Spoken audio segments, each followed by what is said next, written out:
Đây nữa. Wow. Trén luôn anh em ơi. Wow. Anh em nhìn này. Wow. Trời ơi có. Kiểu này cho con giàu gỡ mày nghĩ thôi chứ. Mình cầm ốc quay đâu có giúp gì được.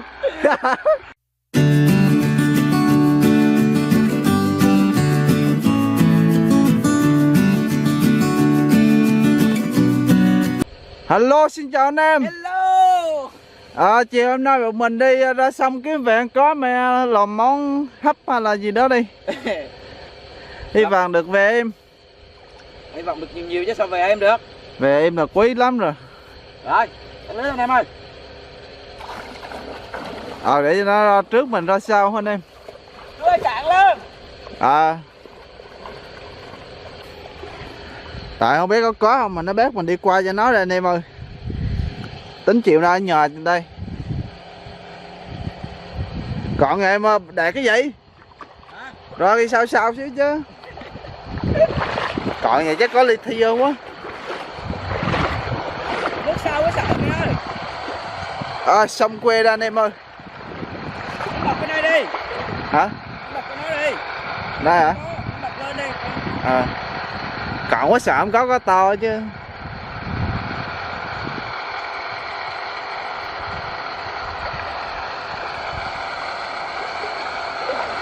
Hiện giờ là 4:30 anh em. Máy nó ồn lên.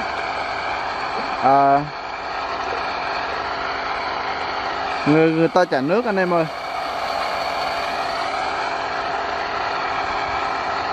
Hỏi mày thả lớn mà tao quay làm cái gì? Xí có là quay luôn. Đó vô chơi tiếp bên này có cá để vô rồi đó. Để xí bao giờ nó thu lưới lại đi quay sau nha anh em. Giờ cái đơn đập có để nó động nước động nó có ra đó anh em. Lên cái bờ trên kia này. Lên kia nè. Tay đập xuống đó mà. Đập ra hả? Giờ đi tô lưới thôi. Tô lưới đi. Cái bô này của có không đây? Cái bô thôi có. Còn cái bịch đi có bỏ vô luôn.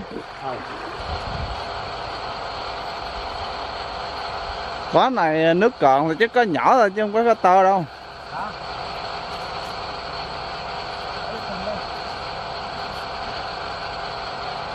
Ta đi đặt lưới đường một có quái đó. Nhỏ ít hay nhiều thôi. Ở cái nước. Ô mình nói này. Hả?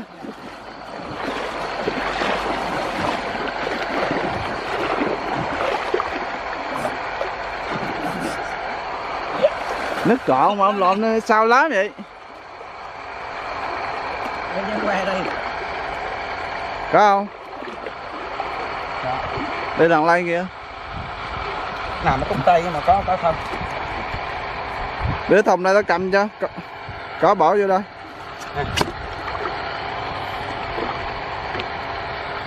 Trời, con có latte.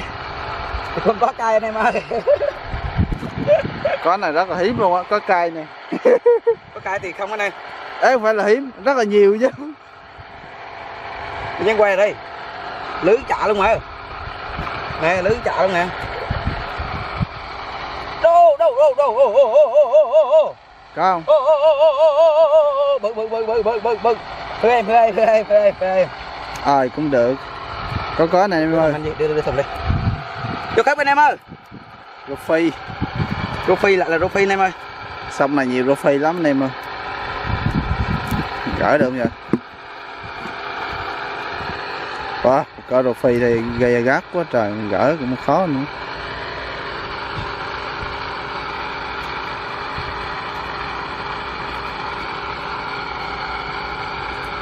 Mát ra tiểu chi mà khó gỡ không đi. Cục cái đàn cục qua. Xé lưới luôn ra nhanh. Còn cái hướng của nó chứ. Rồi có hướng vô á. Lưới đang mặn qua đi. Rồi. Ê, chắc cái nắp đại liệu quá ê. Nắp à? Không sao đâu. Ê. Không được rồi. Hai con chỗ luôn hả? Đi theo bài, có đâu phi đi theo bài. Có này anh em biết làm gì không? Chiên giòn. Có to thì mình hấp được. Có nhỏ có chiên giòn thôi chứ. Có đây mình nhò lùm luôn được cái này. Rồi món chiên giòn cho anh em xem luôn hay. Con xa nhỏ, cái có bếp con xa kìa, con xa lùm luôn, vô ăn cơm luôn. Chiều chiều mà móc ở đây cái này cũng ha đó anh em ơi. Có nữa này. Wow. Luôn à. Nữa này em ơi. Mua dính lùm đi. Wow. Cũng được đó chứ, đâu vừa đó. Cái này có chiên giòn. Còn mà to nữa thì hấp có, hấp ăn. Wow, đây thì là 2 con. Chỗ nào cũng 2 con dính chỗ ấy.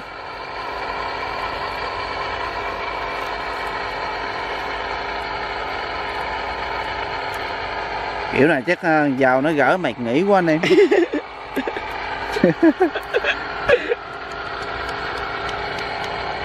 Mệt dữ thì cái chứ. Còn hướng của nó trong mà rối nữa.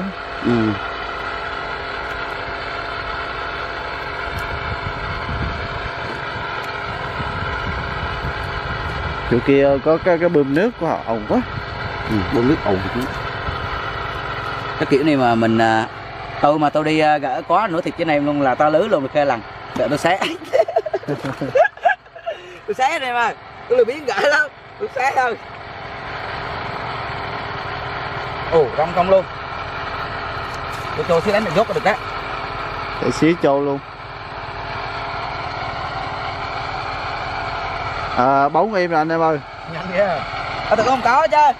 Có chứ, xong đây rau phi nhiều. Thấy chưa? Để đi cho xíu nước đi. Chú cho trời đất. Cái gì hả? Chờ xíu, chờ xíu. Có mực. Đâu. Bự. Wow. Vô khép. Từ từ. Wow, con này được nè anh em. Được mấy con như con này là hấp được á. Cái nước cay chỉ lâu đi, lưới đi luôn. Đây nữa. Wow. Trén luôn anh em ơi. Wow. Anh em nhìn này, wow. Trời ơi, có. Kiểu này cho con dâu gỡ mày nghĩ thôi chứ. Mình cầm ốc quay đâu có giúp đi được. Vậy được. Wow, con này bự anh em ơi. Bún rồi mùi đó. Bún mà. Tao vô tao lấy cái đi. Không bún đâu.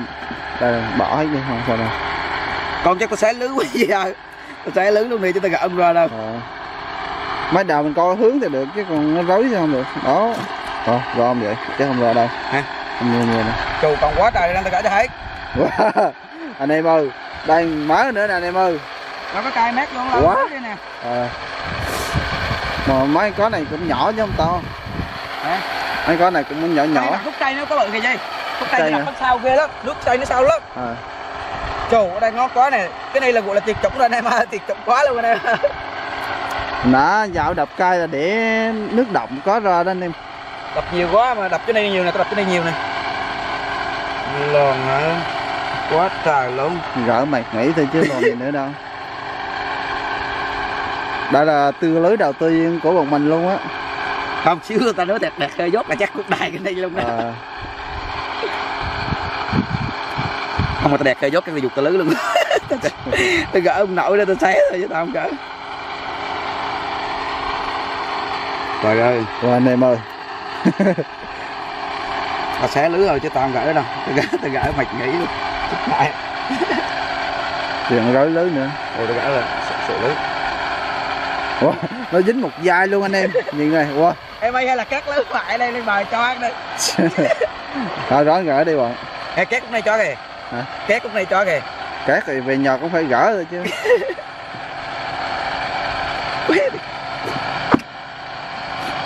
Vậy? Làm gì đó. Vậy hả? Tưởng nhiều quá ta hơi sức mua cái cầm gỡ cho kịp. Chỗ này nào ta đập nhiều quá nên mới dính đây chứ. Còn đi nghiêng bài có con luôn. Có gì chiên giò đúng bề luôn hay. Hay chiên giò chấm mắm mẹt ở đây. Tới lùm mắm gừng chứ. Chiên giòn chấm mắm gừng ở đây. Rồi về tới lùm mà là đánh lưới này về nó mạch cái này. Đú bụng á. Còn con to này để hấp nè anh em, hấp bún đi. Để con to là để lựa đây. Để kiếm hơi ba con bự như đứa nào được đó. Trời, gì chỉ cái này đúng bề luôn đó gì. Này có không luôn. Rồi nữa. Còn nó dính lần cả dai luôn anh em ơi. Không có đâu phi lẫn đi theo đồn. Nguyên dính đâu nó dính là dính có dai à. Dùng bực dùng rớt qua quay lên. Đập cuồng nhiệt tình là anh em, đập cuồng nhiệt tình là có, nó còn ra anh em. Đập khi mua mà cái cây nó gã làm đôi là anh em thành công. Đó anh em cầm cái xét đi là anh em gõ thôi, gõ vô gã cái xét làm đôi đó là.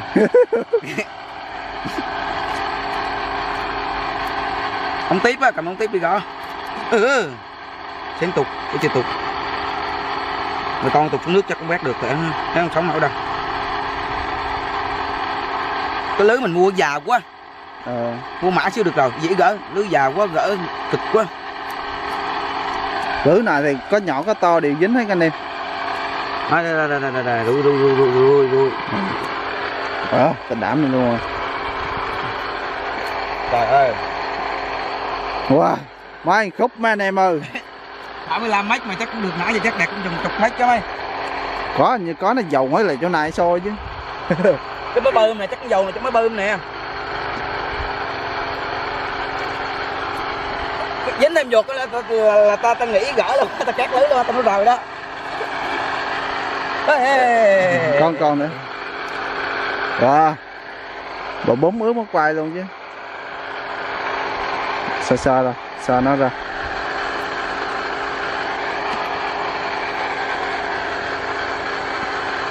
Hấp dẫn quá anh em ơi. Hồi nãy bọn mình mới thỏa xuống, đập nữa 5-3 phút nữa, bây giờ bọn mình cuốn lưới lại là bữa nhiêu đây rồi nè. Đây. Go, đây có bài luôn nè. Go. Kiểu này chắc vô sách kỷ lục Việt Nam anh em. Tiêu diệt quá đây. Người thỏa lưới nhanh nhất và nhiều có nhất. Mà toàn có rau phi. Không có lát kìa. Đây em nè. Cái kén này. Đó. Mắt với chì mấy ơi. Mắt với đầu chì mấy ơi. Mắt với đầu khô, mắt với đầu chì. Khói này nằm dưới đất. Giận quá anh em ơi.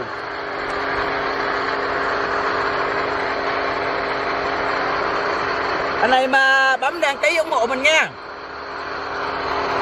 Nhiều có là anh em ủng hộ.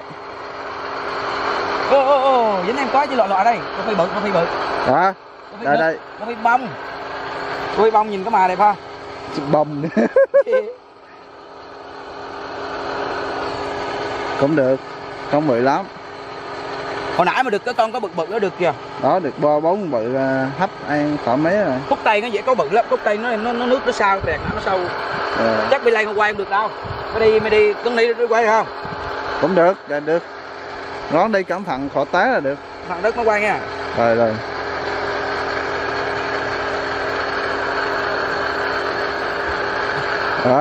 Lên lần thôi.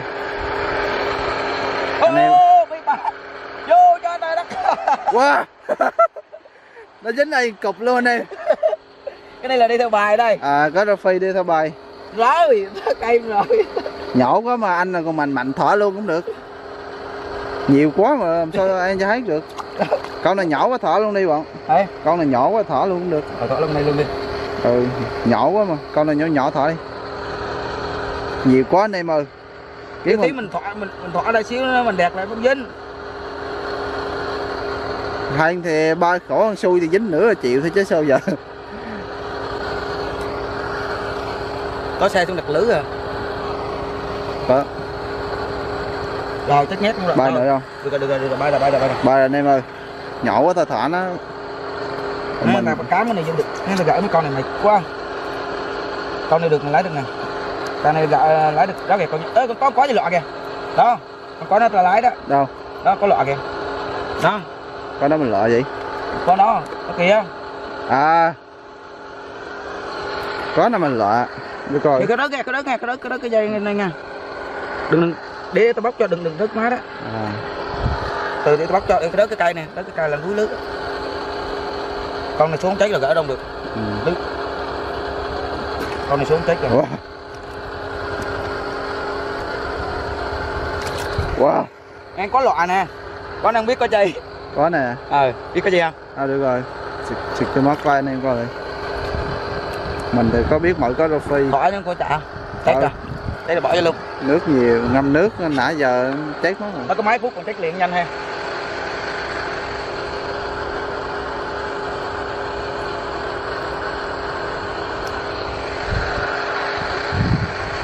Tiếp anh em ơi. Đi đánh dốt là gì ăn qua ngày anh em. Tôi nghĩ sàn cái tù lưới này thôi nghỉ luôn rồi chứ còn quá trời mà. Đâu đây nè. Ltrời ơi quá trời quá đất đi. Anh nhỏ nhỏ đi mua tôi ra quá trời đi biết. Bon giải dụa nữa. Bữa sau chắc bọn mình đi mua cái tu lưới mà dính có to thôi. Mua tao lưới đánh có to thôi gì. Có nhỏ khủ đi. Mua tao lưới đánh có to đi, cái gì đó. Còn mình lấy có to gì hấp đồ ngon. Mấy cua mày lấy con mua thỏa đâu mà chạy được, sống được thỏa thôi. Rồi. Con có bự này con dây, con có bự. Đâu. Hơi con là một con đi. Hơi con. Bự không? Cũng được. Cũng được anh em ơi. Bây giờ.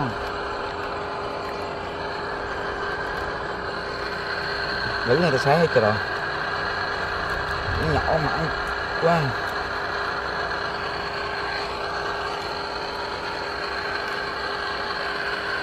Nãy giờ cũng hai mấy con rồi anh em ơi. Thấy tua lưới này chắc bọn mình về luôn. Tua lưới đằng kia kìa. Ở chỗ cây trống đó kìa. Cây trống đó. Về luôn chứ nhiều quá rồi mà. Bữa sau đi làm món gì nữa là đi sao? Sao mua đánh tua lưới này luôn đi. Cần gì phải mua. Ông ấy là bữa sau mình làm món gì đó mình đi nữa. Nhiều quá mà. Em hết đâu. Nhìn anh em ơi, wow, trời ơi. Gì? Đúng rồi mình đánh á, em hết đem thì cho cô túm đi. Hả? Cho bà túm đi, chứ mất công tội. Có mà. Cho bà túm mà bả về. Ăn tròn ấy. Đánh em dốt nữa, chứ về em đi sớm. Cũng được. Quá mà.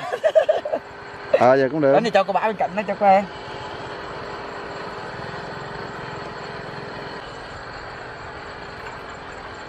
Trước mi sai gì, chứ không nhiều lúc nó dư. Cái máu quai, cầm máu quai. Wow, nãy dưới kia quá trời mà đoạn này có hơi ván nè anh em. Không có nè. Được có nè, được còn. Đây. Chắc khúc nó bự đó. Có này không có, tôi nghĩ là khúc này có bự đây này. Có đây có bự đây này, hứa luôn. Không dính là thôi, dính khúc này là có bự. Đó, một cây. Cũng được, cũng khó to á.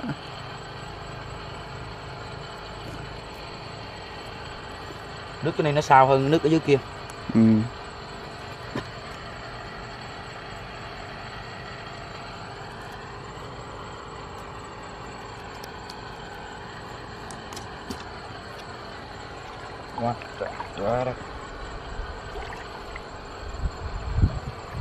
Đây em đây này, dính này. Dính em nè. Chùm này ít nhưng mà có thì bự hơn dưới kia.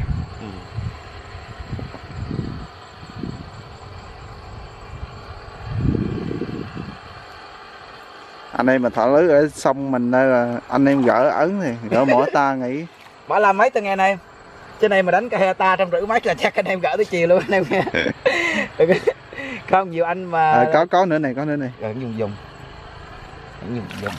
Rồi con này thỏ lại đi. Con này xé lưới đi cho nó sống này. Công mạnh.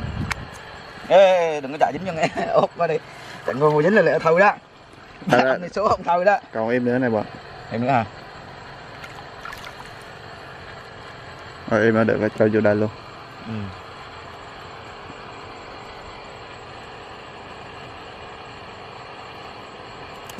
Thế lưới luôn. Tôi gã mệt quá đó. Chuyên gia phá lưới. Đây ấy nè. Dính đây cũng được. Đây cái này cũng được này hay. Đừng có dính nghiêng có giọt là gã mệt quá đi. Khúc tay nó dễ có bự. Ty vạn. Nước nó sao đỏ ghê. Nó đập rầm quá rồi nó búng ra rầm luôn cái gì. Đây nó kìa. Ngay chỗ bụi tre kìa. Có búng ra rầm luôn.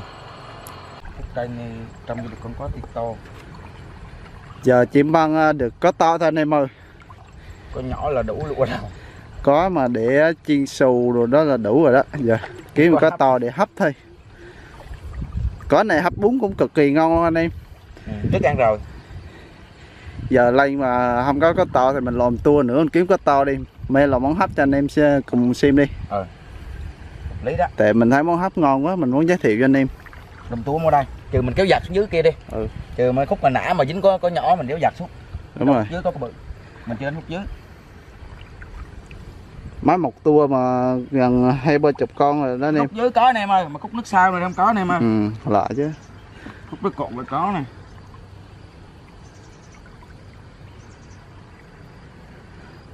Tới cây kia là hết lưới rồi hả? Ở bên kia. Bên kia luôn hả? Qua cái hộp nó đỏ lắm. Hụt à? Đứng chỗ đây đi, đứng chỗ cái cây này đi. Hụt nước sau vậy? Sao? Bị đứng chỗ này đi, bị đứng chỗ này được kìa. Rồi. Đứng chỗ này qua rồi để tao phanh lưới cho. Nước sao lắm á. Chỉ cái cây kìa. Chỗ cái cây nó cũng cộn á, vô cây á, chỗ cây nó cộn á. Qua cái cây nó dữ vậy. Rồi, đứng đây cũng được. Nước sau quá mình không dám lên anh em ơi, lên sợ té rồi ướt mất quay nữa. Để găng tái nè, đây thái mà đây nè. Đây là hết kìa.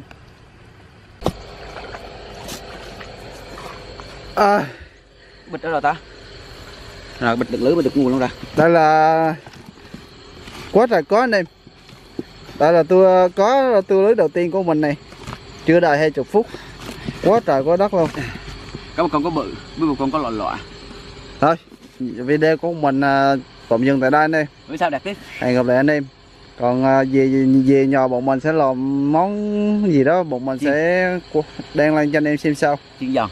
Rồi, hẹn gặp lại anh em.